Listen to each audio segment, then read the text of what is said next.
Well, since Fred and I now have the 3 current models of the GoPro Hero, we've got the 8, the 9, and the 10. And since, as far as I can tell, all 3 are still available, we thought we would do a comparison. And so if you were thinking about saving a little money, what are you giving up? Or what are you getting if you buy one of the more expensive models? Well, let's do the comparison. And the reason I got the 9, I'm just going to interject this real quick if people hadn't seen a previous podcast. I had a problem with my 7 that when I was out at in Panama, it actually leaked a tiny bit and apparently ruined the SD card reader.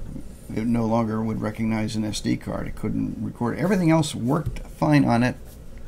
It just wouldn't record, which kind of renders it kind of useless. So under the program, I bought the 10, and with the cloud service that they threw in for 1 year, you can exchange any Hero 5 or above for a fee. So I sent the 7 back, and supposedly no questions asked. There were a lot of questions asked, but I sent the 7 back, and for some reason, instead of sending me a Hero 8, which I thought they would, they sent me a Hero 9. So that's how we ended up with an 8, 9, and a 10.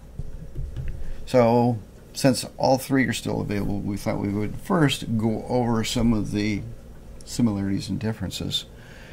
And the first thing, you want to go one by one? I'll take the first and you'll take the second and go through there? Sure, that's fine. All right. Well, the first thing is the photo option on them. The Hero 8 is 12 megapixels with the HDR. The Hero 9, this one here, they bumped it up to 20, and the new Hero 10 is 23 megapixels. Now I'm assuming that means that they're using a different sensor in the 3 cameras, which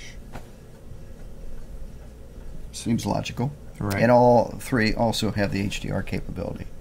So, well, the video capability of the 8 is 4K at 60 frames per second, and the 9 is 5K, and the 10 is 5.3K, all at 60 frames per second FPS.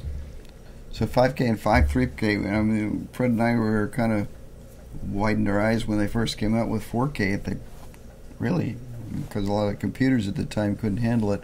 Well, I think some of the computers might struggle with the 5K and 5.3K. It really comes down on a lot of the computers is getting the codecs that will handle the bigger. So keep that in mind. If you've got higher resolution video, you may have to load in some, or you have to get a new computer, or get a new computer. But a lot of times you can find out the codecs, and that's one thing. You can go to the site and they may tell you what you need. They may not supply them, but codecs like that are pretty simple, pretty easy to get. And one of the things I also wanted to point out, the advantage of that is if you're releasing these in standard high definition, which is 1080, that you can zoom and still retain a lot of detail. Right. 4K, 5K, and 5.3K even more so. Or pan across. So you can crop in, pan across. There's a lot of stuff you can do post with a higher resolution and taking it back down to the standard resolution that most people use. Let's go with the bit rate, megabits per second bit rate. The Hero 8 is 4K, 2.7K. The Hero 9, this little gem here, is 5K or 4K and 2.7K at 100 megabits per second. And the Hero 10 is 5.3K and also 4K and 2.7K. So then you get 100 megabits per second bit rate out of that. They all 3 have video stabilization. The 8 has what they call Hypersmooth 2.0. The 9 and 10 have, 9 has Hypersmooth 3.0, and the 10 has Hypersmooth 4.0. Yeah, and we're going to show that here in a moment, so let you be the judge to see if you discern which one is the best, or if difference there's any difference. So, interesting. Horizontal leveling. The Hero 8 can do that with the Quick app. The 9 and 10 will do it in camera if you set that. and that would keep the horizontal straight, which we did not test that. But okay, what they have there, the digital lenses, in other words, the settings that you can put it to. yeah, this is their field of view, digital field of view, I guess. With the Hero 8, Super View, Wide, Linear, and Narrow. Now, add some more because you have Super View, Wide, Linear, Linear Plus, and Horizon Leveling, and of course, Narrow. And that's for the 9. The 10 has It's the same. pretty much the same thing. Yeah, same as the 9. 9 and 10. The 9 and the 10 actually physically are the same, and we should mention that they use it's a larger battery than the 8 does. The 8 uses the same one as the 7. And this is a smaller body. If you put these side by side, Yep. you'll notice Slightly that smaller. this one's just a little bit smaller. Not much, but a little bit. And the weight was just a tiny bit less as well. Front screen. The front screen on the 8 shows the status only. And it's an LCD. Yeah. It's not backlit or anything like that. Yeah, and that's the little screen in the front. Right. The 9 and the 10 are 1.4 inch color LCDs, are a little larger. Live preview, and will also show status. So if you're actually videotaping yourself, you can see what's going on you can monitor it. You really can't on this. You're just kind of if you're going into selfies. Now, if you're using the Quick app and you're able to see the live feed, then you've got it on that screen. But it can be a little bugglesome to do it that way. And so it's kind of cool that both of these have, and the screen is larger on these with the LCD. I also should say that I used that when I was out in South Dakota last year to put it in the railroad track to have that 1880 train come over. I used the phone to. So to. Well, as far as to operate it. Yep. As far as mods are available, the 8 has there are specific media mods available for that, but those are different. The 9 and the 10 use the same media mods, and they also have the lens. The front can twist off and be removed, and you can put on ND filters or polarizer filters, which they sell, which is nice. On the 8, you have to slip them over. Right. They don't have the front element is not removable. Correct. Okay. And time warp? Time warp. Well, basically, for each model, they up the ante. There's time warp 2.0 on mine, and Jim has on his 9 time warp 3.0, and on his 10 time warp 4.0. No, 3.0. It is 3.0. That's right. Time they warp did not. is the same. I thought they jumped it up on that one too. No, you're right. And we didn't test that, so I don't know what the differences are. That's for you to find out. Slow-mo. Slow-mo. Yeah, you can go up to 8 times under 1080 p on the 8. 8 times on the 9, but the 10 upgrades that to where you can go 2.7 8 times at 2, and that's 240 frames per second, by the way, either at 2.7K or 1080. Right. So they up the ante a little bit. And I should also mention that the CPU chip in them, the 8 and the 9, uses what they call their M1 chip. They've got a faster chip in the 10. It's called the M2 chip. So it has supposedly more capability.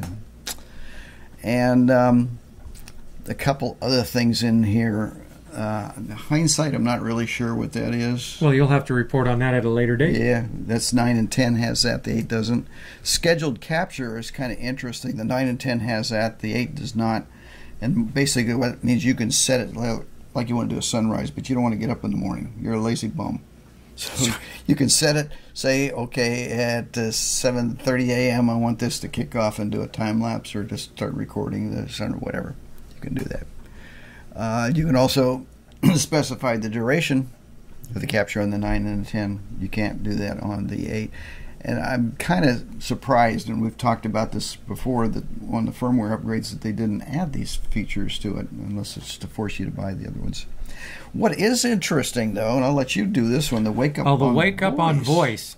Now, I know my 8 has that, and the 9 has that, but the 10 left it out. They decided it was, and maybe people weren't using it, because with the wake-up voice, you have to have it. Yeah, it will run the batteries down. In kind of a semi-on mode, and it will run your batteries down. It has to be out there listening to see if you want it to wake up.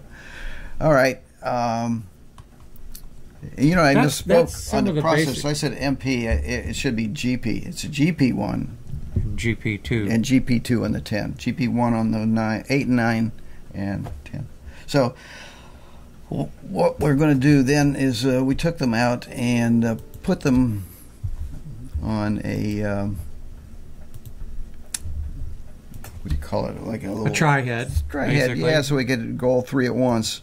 And so first thing we did is the Largo Botanical Gardens were recorded. We got the 3 of these going. And so you can kind of see the stabilization. They were all set at 2.7K, 24 frames a second, wide. And this is the entry to the Florida Botanical Gardens. Yes. Where you, which is located in Largo area. Yep. But, so, you know, you're looking at pretty close, except... I want you to be the judge on this, but as far as the stabilization... It was pretty close. All 3 of them. Look at the sky. Look at the sky. That's where you start seeing some differences. Yeah, and I've always had an issue with the sky color on the Hero 8 and lower. All the GoPros, it seemed to be overly saturated and didn't have any definition in it. From what I see here, the Hero 9 seems to be a little better, but the Hero 10 seems to be the best of the 3. And I don't know if that's a sensor difference. We'll be able to let you see that here as you go out, and there's just nothing but sky. Yep. Look at the Hero 10. Yep. Much better definition. So I'm going to also take and let you see the 3 of these separately. Right. So it may be a little bit... There's a different comparison. So there's the Hero 8, 9, and 10. And again, as far as the stabilization, I don't know necessarily what they improved, because they all look pretty darn close to me. I mean, I don't see where the Hero 8 stabilization to me looks any better than the Hero 10. Or vice versa. Yeah. And we would love to have your views on this. Now, again, this shows a little bit better the sky difference. The 9 and the 10 are pretty close, but as it gets out to the parking lot, I think the 10 to me showed just a little margin better than the 9. So the other thing we did is we wanted to see how the white balance affected, and so we did a indoors under various lighting conditions with the 3, and we just kind of walked around where we had this is set on auto white balance. And if you'll notice, as we go down this hallway, you see the blue in the living room there, and as we get closer, look at the cameras change and adjust for the bluer light automatically, which is kind of nice. But again, as far as the colors in here and the resolution and everything, I don't see a whole lot of difference. I think the 8 and 9 have a little more pixelation, a little noise, more noise than I see in the 10. Especially when we get in here, you can see a little bit. Yeah, the 8 has more noise, the 9 is a little bit less, and the 10 seems to be the cleanest of the 3. But they're all pretty darn close. So again, we did the 3 of these separately. Yeah, there we go. Let's show it to them that way.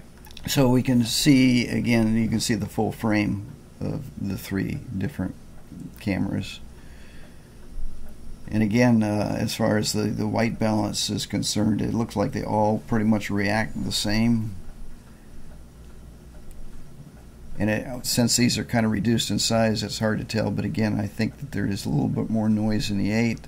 A little less than the 9, and the 10 is the... one thing I noticed in the 9 is that those louver doors looked a little bit more green in the 9. Yeah. And, you know, I noticed that on the back of the LCD when I was in there, it seemed to be a little greener. Even there, look at there, it's a little greener on there. Right. Which is interesting. So there are some differences. They're So, yeah, somewhat slight subtle. differences. Some of them may be enough for those of you who rely very heavily on action camera footage. So just be aware. Yep.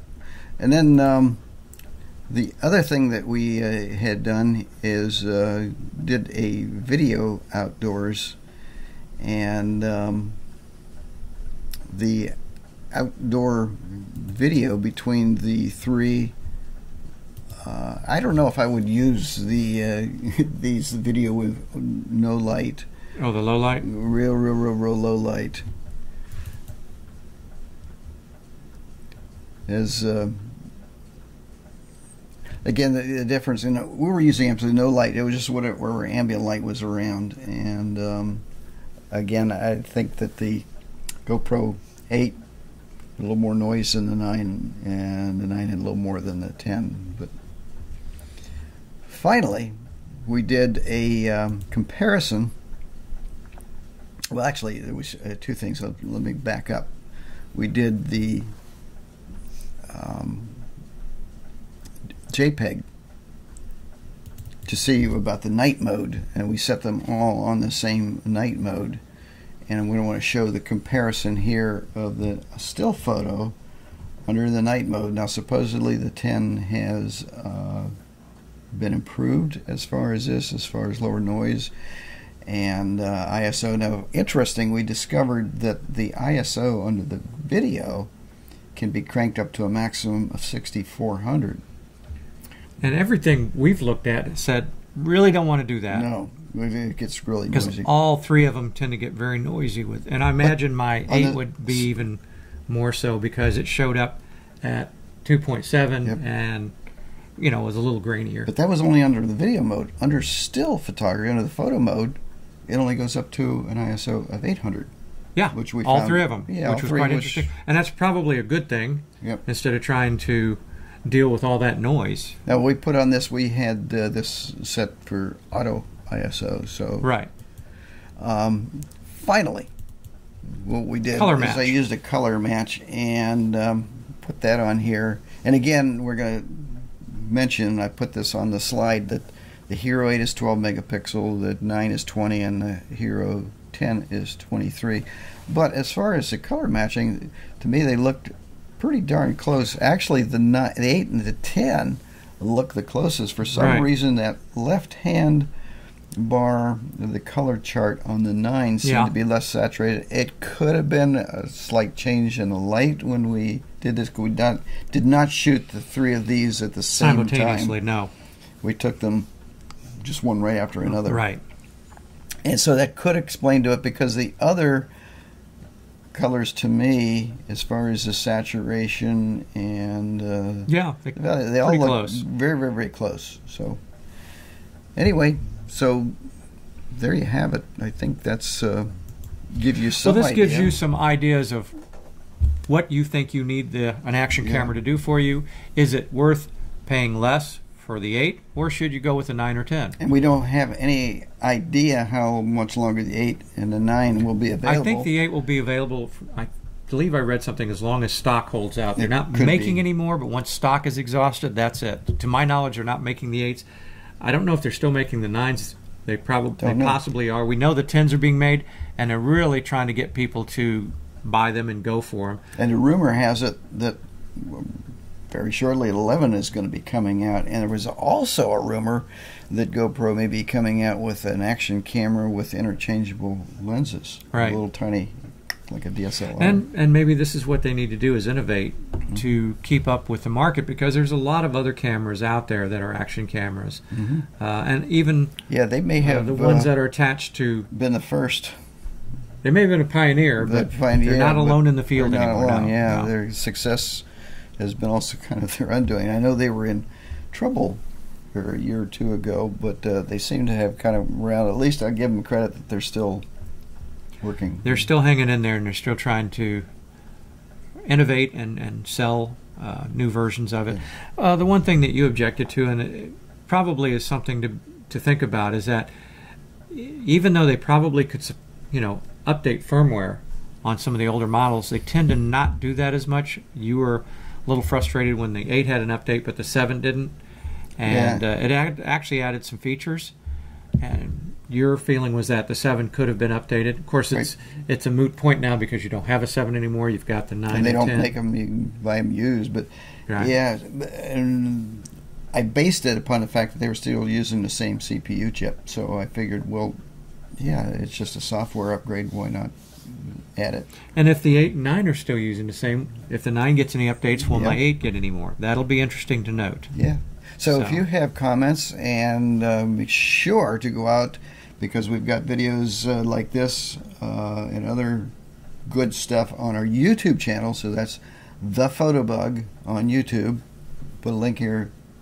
Urge you to go out there and subscribe. We really need the subscribers. Doesn't cost you anything. And a lot of good free content. So, if you have any comments, go out to YouTube, leave a comment. Any suggestions, if you think we misspoke on anything, let us know. And see you in the next video.